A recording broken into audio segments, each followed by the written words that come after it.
And this is Gary Anderson, and you're listening to Motorcycle Talk. Our guest tonight is Mr. Michael Jones, a professor and an avid motorcycle rider and a blogger on YouTube since 2007. We're going to be interviewing him and find out what got him into motorcycle riding and what got him into being a blogger on YouTube. We're going to find the ups and downs of being a blogger on YouTube, and it's going to be an interesting evening. And we got this show going for a lot of reasons.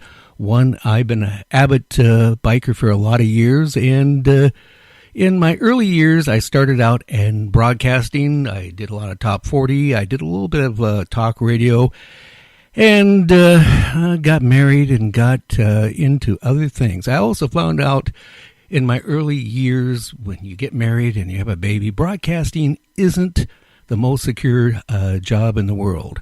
So I went on to other things. But with my avid love for broadcasting and amateur radio and everything else in my life in the past, and motorcycles and being retired, I figured, hey, I'll combine all the things together and create a talk show. And in February, we're going to be going, instead of a weekend show, we'll be doing a Monday through Friday talk show from 7 to 9 p.m. Pacific time, Motorcycle Talk. And in a minute, we'll be talking to Michael Jones. Kind of curious why a professor would be avid moto blogger on YouTube. I've been following him for a couple years now on YouTube. In fact, he's the one that got me away from riding Hondas and other bikes into Harley. Been really happy riding Harleys, and I think that's been probably one of the best moves I ever made. And also tonight, my son Kevin is here, and I'm going to allow him to say a few words. And here's Kevin. Hello, everyone. Hello, everyone, and good evening. My name is Kevin Anderson, and welcome to the talk show. Little background about me: I've been riding for a few years.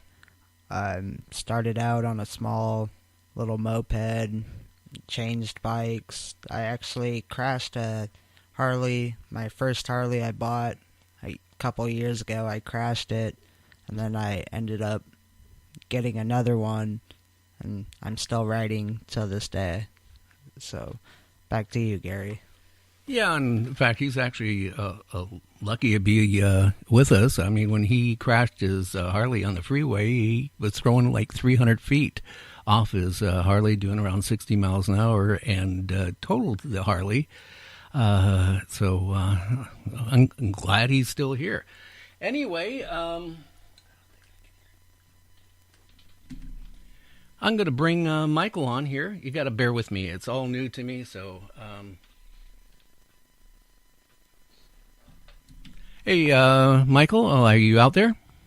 Yes. Can you hear me? I think so. How you doing tonight? Great. Thank you very much for having me on your very first show. It's a great honor. Well, I'm glad to have you here, and it's actually nice to talk to you after all these years of, texting back and forth. That's true. I don't think we've ever spoken on the phone very much, have we? Actually, this is actually the first time. Wow. Okay, well, you live in what, Willow Springs, North Carolina. Why don't you tell us a little bit about that area? All right. Well, Willow Spring, North Carolina is about 30 minutes south of Raleigh, North Carolina. And the area here is semi-rural. It's populated mostly by farms and subdivisions. And the weather here is beautiful most of the year. Doesn't get too cold. We hardly ever get any snow. The only problem is in the summertime, it gets a little bit too hot from June into October. It gets really hot and humid. But it's great for riding. The place is gorgeous. The roads are wonderful.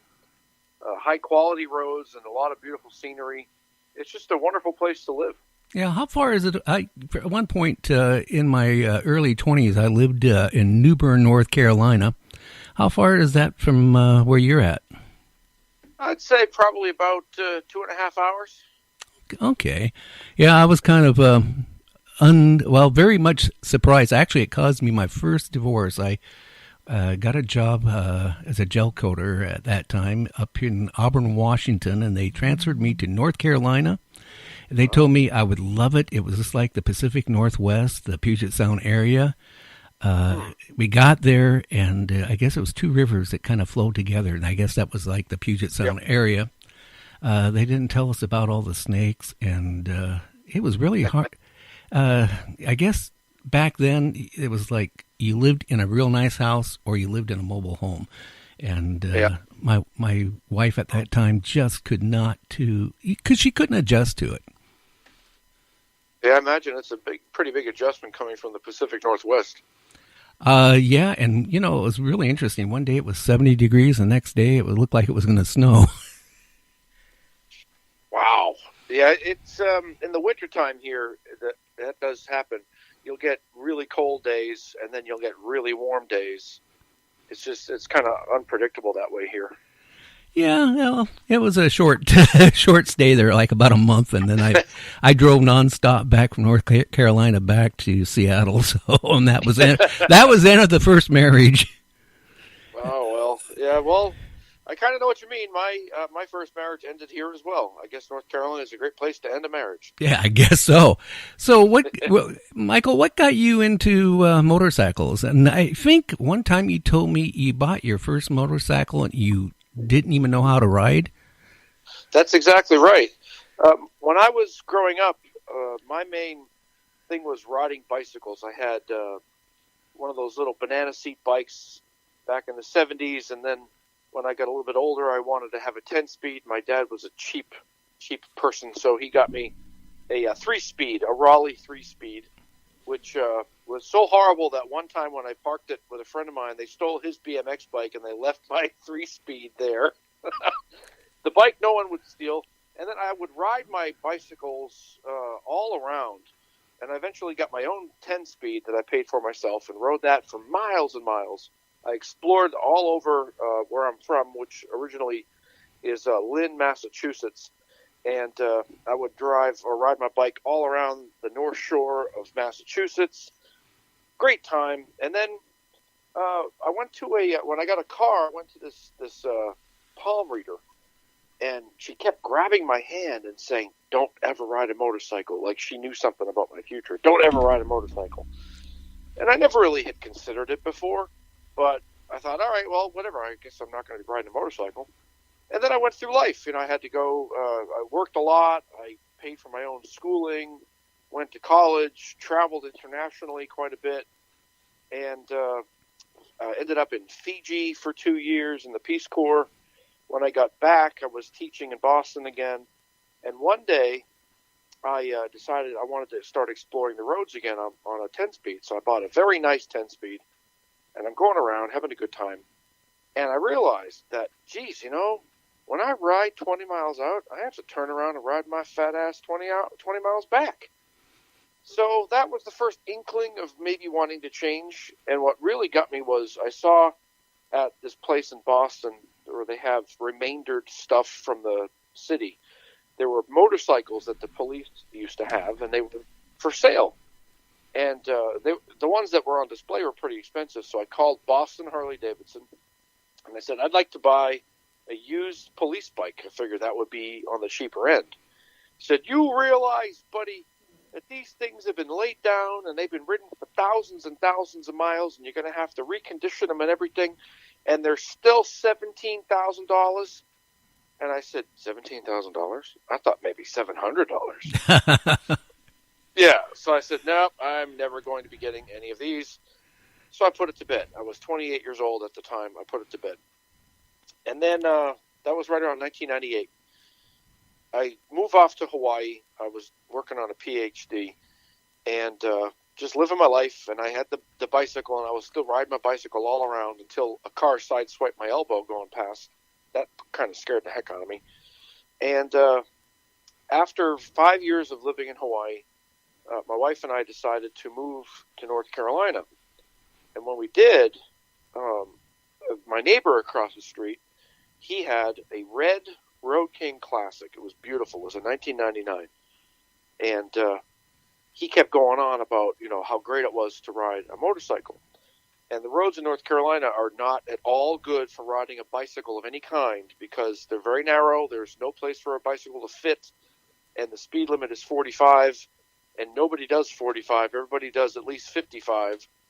So you're always hearing about people dying here. So there was no way I was going to ride a bicycle around. And my neighbor just kept influencing me. You got to get a Harley. You got to get a Harley, Mike. Oh, my God, Mike, you're going to love it. So one day, and my marriage was kind of going south, and I just needed to get away and explore the roads for myself, and I wasn't going to do it on a bike. So there was a motorcycle shop called D&Q Choppers. They still exist. They're down in Anger, North Carolina. And I saw this bike there. It was very nice. It was a 2003 Softail Standard.